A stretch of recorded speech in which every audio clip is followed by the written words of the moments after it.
Welcome to another episode of The Brand Called You, a podcast and podcast show that brings you leadership lessons, knowledge, experience, and wisdom from thousands of successful individuals from around the world. I'm your host, Ashutosh Garg, and today I'm privileged to welcome a very senior and accomplished professional from USA, Monika Navandar. Monika, welcome to the show. Thank you. Monika is the founder and chief DEI consultant of NeoSeven Solutions. She's a global HR expert, diversity, equity, and inclusion expert, talent manager expert, and a certified coach. And she's earlier with Johnson & Johnson, Volkswagen, Merck Pharma, HSBC, and IBM. So, Monika, before we start talking DEI and coaching, looks like you've had an amazing journey in the corporate world. Tell me about your journey. Thank you. And sure. First of all, I want to say a warm welcome to the listeners and the viewers, and a warm hello as well. I am Monika Navandar, and I've been a certified coach now for a few years, but I've spent about 17, 18 years in the industry under the HR umbrella. And as Ashutosh was mentioning, I have been fortunate to live and work in multiple countries, including India, United States of America, Italy, Singapore, Dubai, and South Africa. About 5.5 years back is when I started my own venture called NeoSeven Solutions. And we are a premium HR and business consulting firm. And apart from being an entrepreneur since 2017, I have also contributed to books such as Cultural Agility and Diversity Beyond Tokenism. My life journey is captured as an inspirational story in a book called Blockchain Reaction, The Future of How We Live and Work. It was released last year. And yeah, I've been on the Harvard Business Review Advisory Council for more than 6 years now. And diversity, equity, inclusion is my ikigai. So I enjoy writing and speaking about it at worldwide platforms. But yeah, I have been fortunate to work with so many MNCs and across industries and worldwide. Amazing. So let's talk about DEI then. Let's start by asking you, what are some of the inequity challenges being faced by women and minority leaders in the corporate world? Okay, that's a difficult one to just name a few, but I'm going to try my best to keep the answer short. Yeah. So women, I mean, there's so many research reports and tons and mountains of data out there. So women around the world continue to be underrepresented in senior leadership and high-paying jobs. And they are overrepresented in low-paying jobs. Similarly, people of color and transgender individuals, they face disproportionately high levels of unemployment and just a lot of other economic hardships.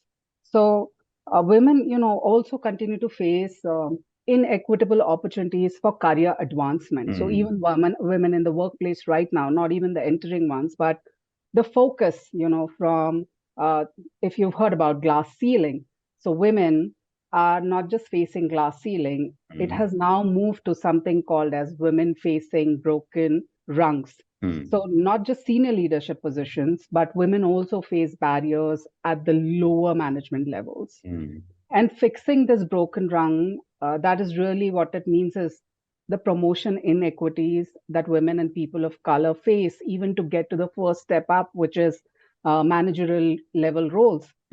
Really fixing this broken rung is the key to achieving parity. Correct. And I don't know if there have been others on your show, podcast and podcast, that would have spoken about the World Economic Forum data, like the global gender pay gap that's estimated to take more than 130 years to close. And there's so many US specific research numbers, if you keep a track, like how women in general would make 82 cents per dollar earned by their male counterparts. And then if we take intersectionality into account, so meaning, say, an American Indian woman makes only 61 cents, a Black woman makes only 58 cents, and Latina women make just 57 cents for every dollar that is paid to white men.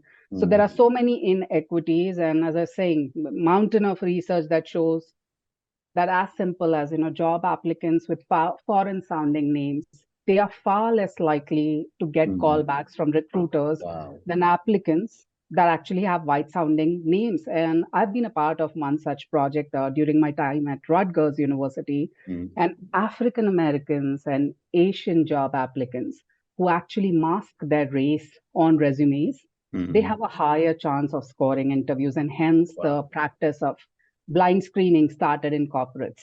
Amazing. Amazing. But moving on, Monika, what are some of the important things that any leader can do to enhance inclusion in their organization? I think the most important, Ashutosh, for me is psychological safety and listening. So, diverse teams, they can be so much more than the sum of their parts, Correct. but only if they exist in a psychologically safe space. And then active listening is such a hallmark trait of fostering psychological safety. Mm. So, I don't know if you've heard about the project called Project Aristotle, No. the Google project. And Mm. for so long, many leaders and organizations, they believe that building the best teams really meant just bringing together the best people. Mm. And when Google's project Aristotle came out with its findings, and just there's so much plenty of other research also that then made it widely popular Mm. that building a high performing team Mm. requires a lot more than just outstanding individuals Yeah. and a perfect blend of, say, complementary hard skills. Mm. So that's how I say psychological safety is really a key ingredient Mm. behind effective teams. And how do you create that environment where people believe that they can speak up candidly with ideas, that they could question and they could share opinions or just ask for help? How do you create that environment without Mm. the fear of negative consequences for their Correct. career, Mm. self-image, status? So those two things I would say are very important. Well Any said. leader could Mm. ask in a team.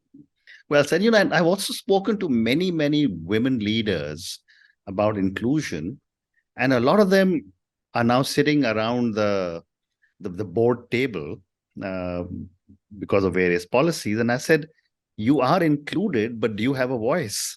Yeah. And very, very few people said yes. What are your perspectives? But that is so true. Imagine just being at that table and just looping it back to the earlier answer too. Mm. So unless even within that space, so by the way, how that happened is also like women should have a seat at the board and a seat at Mm. the Mm. table, and they tried to achieve that, chasing that goal. But Mm. now, are you really making the most of having those Correct. women, having those minority there? So cultivating psychologically safe spaces, I would say, is vital to reaping the benefits of Mm. diversity and inclusion. Like, how do Mm. you make inclusion a reality, which is again a top priority for every leader today, for every organization, because they understand that diversity can be created, say, through deliberate hiring practices or Mm. deliberate nominating processes, but inclusion does not follow automatically. So, Mm. as an ally or as a leader, just questioning yourself of how psychologically safe your teams feel, where can you make improvements to actively foster it? Do you as a person, do you as an individual actively listen to understand others ideas and opinions? Mm. Are you seeking their thoughts and contributions? Do Mm. you react when a person sitting next to you, maybe a team member or a woman on board, makes a Mm. mistake? Mm. Is risk taking encouraged? Even coming back to just your organization, are employees even given the space to experiment, to share ideas, to voice their concerns? Are they really, I mean, do they feel comfortable enough to be curious, to be bold, to Mm. be vulnerable? And singular focus on psychological safety, that's not a strategy that's going to work any like Mm. on its own or for building inclusion, but Mm. one of the most important elements of any team setting, be it a board member group, be it your individual core teams, any teams like your virtual teams, for Mm. them to be effective and for your workplaces to be inclusive, Mm. or even if you're considering weaving inclusion into the daily fabric of your workplace culture, those two things are really important. I think that is what is missing. Mm. And by the way, as a practice of coaching, I coach a lot of C suite women and vice presidents and directors. And what you're saying initially also is true. They Mm. are there, but that's just a body count. That's just meeting the compliance of having Mm. women on board. but Correct. they're really not being included in Mm. the conversations. Well said. And I've also spoken to many CEOs, and when I ask them this question, do you have a DEI policy? They say, yeah, we've got DEI policy, and we've asked our CHRO to ensure it's implemented. So my question is, where does accountability lie?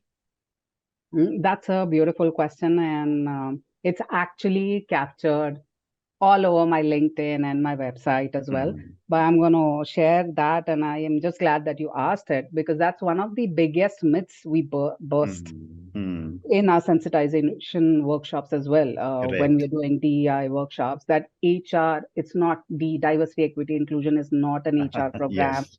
not a HR initiative, Mm, and many people believe that working on DEI is something that HR does. So yes, HR would play a major role, but we mm, can't rely solely on them to make us more inclusive. mm, And a funny example we share is just like how we cannot rely on our dentist or in mm, US English dentist to brush our teeth for us mm, every morning. mm. We have to take accountability for ourselves. We have to Correct. take the ownership. So Mm, it cannot be DEI work cannot be relegated to HR as a people problem. It mm, has to be something that everyone in an organization lives and breathes, and mm, everyone is accountable to some degree. So I would say, an important step towards creating a more diverse and a more inclusive workplace is realizing, each one of us realizing that the onus is on you, Ashutosh, on me, on all of us individually to show up, to correct. become aware of how our behavior and actions really impact those around us. And Mm, then have that courage to take conscious steps to really break down those barriers for people, to enable them to not just bring their whole selves, but also do their best. mm. Well said. Great response. Thank you. My next question to you is on culture. And you are from India. You've lived and worked in the US, which is probably one of the most culturally diverse countries in the world. I wanted to get your perspective on how does culture impact DEI?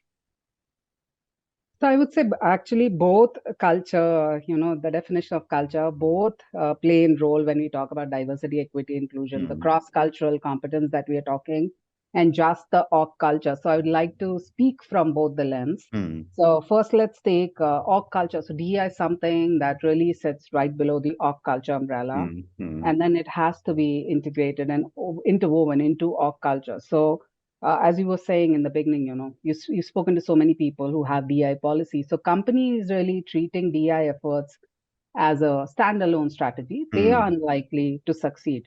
But to make meaningful change and really get those DI behaviors and values embedded deeply into the org culture, somebody needs to understand, or the people actually, practitioners in mm, those spaces need to understand that it cuts across different functions and different levels. mm, So it's okay if you're enhancing your diversity hiring efforts, but it's a big mistake, a big gap if you fail to address the broader troubles affecting your org culture. So mm, people will keep on experiencing that discrimination, that harassment, and just everyday exclusionary behaviors. And you would see, or you would then speak of how your DI dollars are being wasted, mm, and you don't see a ROI on it. But DEI also this way then becomes very chaotic. Diverse mm, teams, it's not easy. Diversity is not easy. Let's just say that. So it takes a lot more effort to really harness those different perspectives, experiences, and backgrounds, thinking, communication style. There is a lot of effort involved. mm, And when you talk about coming back to just cross-cultural competence, so this then again, and if distance is also involved, so if with pandemic, how teams have become hybrid, a lot of companies have become just remote also. So then culture also impacts a lot. So one mm, has to be aware of and really appreciate those cultural differences and nuances. And this happens to us as individuals also, as leaders also, as coaches also. mm, So, say some people have a communication style that they are very open, and some people are just relatively opaque when they speak. So, correct. this is again their cultural Mm, upbringing, where they come from.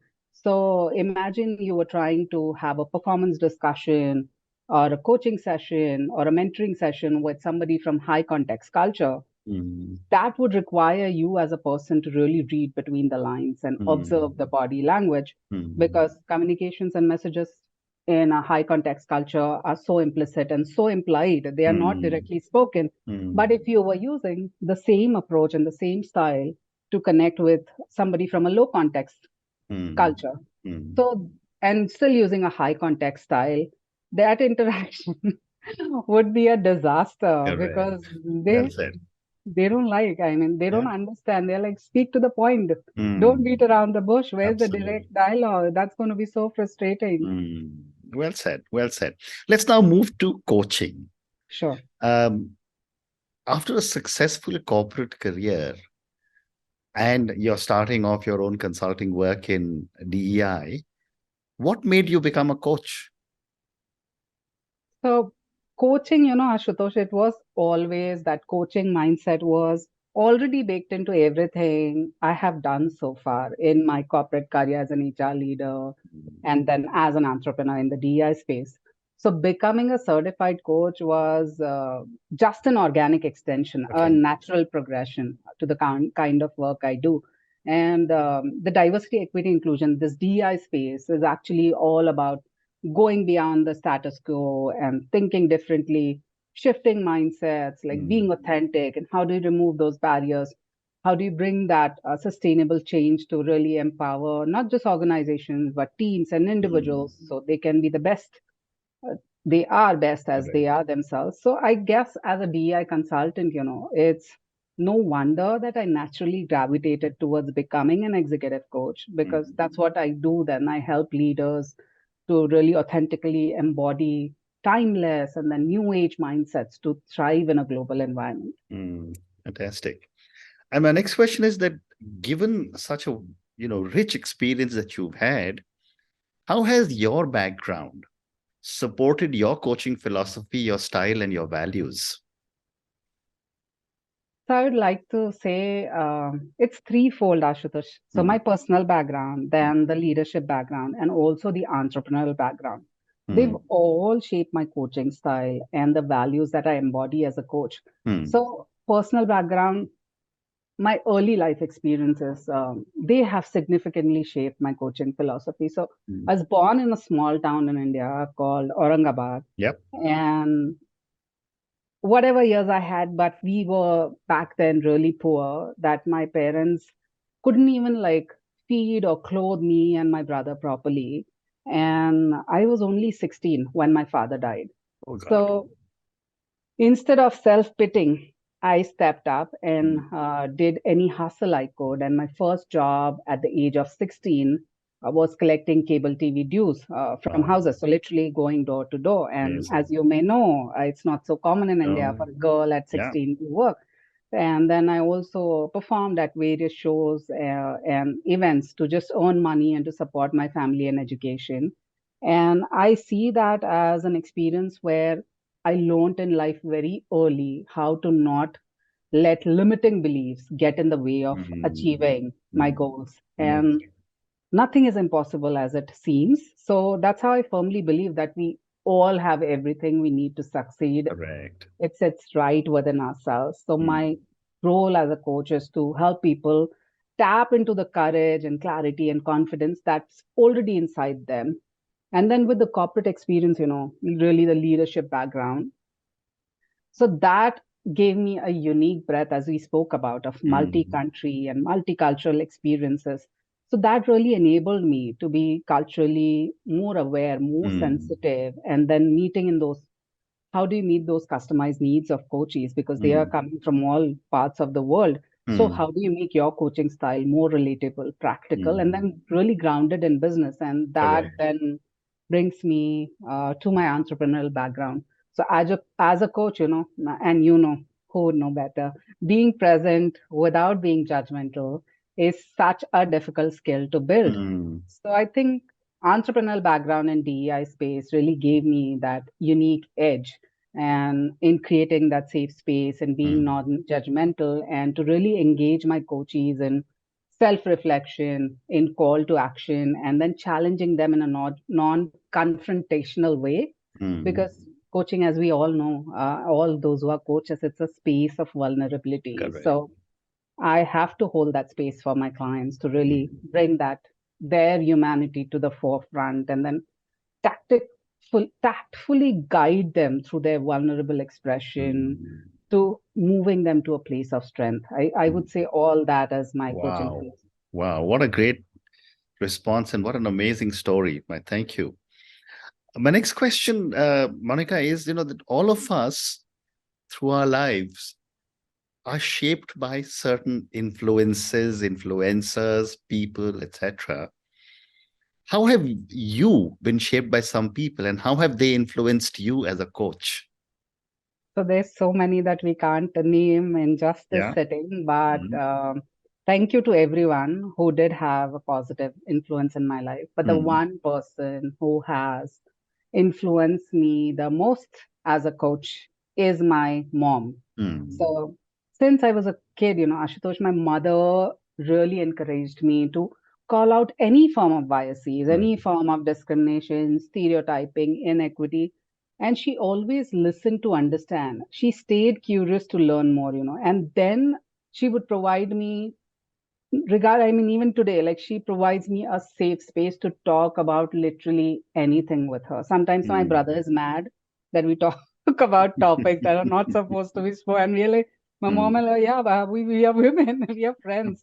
So these core values, they've consistently, Fabulous. consciously and unconsciously Mm. guided me in my coaching practice. Mm. Amazing. So, I have time for two more questions. Sure. My next question, Monica, is about the young leaders. I'm from the boomers generation. And, when I interact with the millennials and the Gen Z young leaders who are now coming into positions of influence, I think they're bringing in a breath of fresh air into almost every organization. My question is, given that you work with so many individuals, what, in your opinion, are some of the areas these young leaders need to be coached in? So if we, Ashutosh, just look at some of the research reports, millennials and Gen Zs, they are increasingly assuming leadership roles at a very young age. Correct. So one of the popular studies really talks about the average age of an employee in a leadership role Hmm. has reduced to 30, whereas if we look at the leadership development programs, the Hmm. average age of employees in those LDP kind of programs is 42.